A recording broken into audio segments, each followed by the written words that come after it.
Bon dia a tots, mancou. Soc un valencià cabrejat. Vull parlar de la senyora Estrelada. Un exemple ben clar de lo que estic dient ho podem veure en les fotografies de les grans manifestacions dels anys 70 i 80, on la gran majoria de la gent portava senyeres sense corona. No perquè foren republicans, sinó perquè era el que havia. Hasta que no es queden les senyeres de plàstic que ells ja portaven corona, era prou complicat trobar senyeres en corona. Eren molt cares. Val? Per tant, és un tema molt simple. No és per desprestigi de la corona ni perquè siga republicana. No té res a veure en això. És molt més simple. Bo, un dia des, el nacionalisme i la senyora Estrelada a València arriba a principis del segle XX en grans nacionalistes com Rosén Gumiel, Rafael Trullenque, Faustí Barberà. Per què molta gent pensa que la senyora Estrelada és de la República? Bo, és fàcil explicar.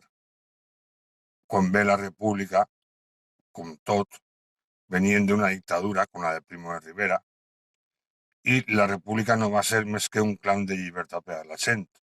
Aparegueren moltes forces polítiques, molts partits. Recordem que anterior a la República no podien, estaven prohibits. És obvi que al declarar-se la República tots els moviments polítics esclataren, entre ells el nacionalisme. També liderat en aquella època regionalista. Sí, regionalisme també és una forma de nacionalisme, però també hi ha que diferenciar el regionalisme d'aquella època que res té a veure amb el d'avui en dia.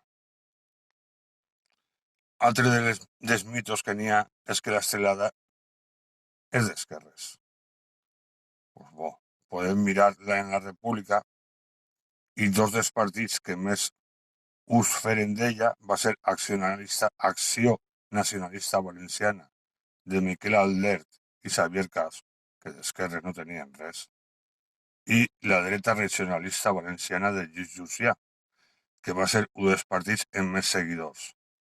Pues bé, la DRV, la dreta regionalista valenciana, estava dins de la CEDA de Gil Robles. Per tant, d'esquerres no tenien res. I lluïssen l'Estrelada amb molt d'orgull, sense problemes. Ja que entendré que la senyora Estrelada és un símbol nacionalista reivindicatiu. No ve a substituir a res. La nostra reina és la real senyera. I la senyera Estrelada és nostra senyera de lluita, la reivindicativa.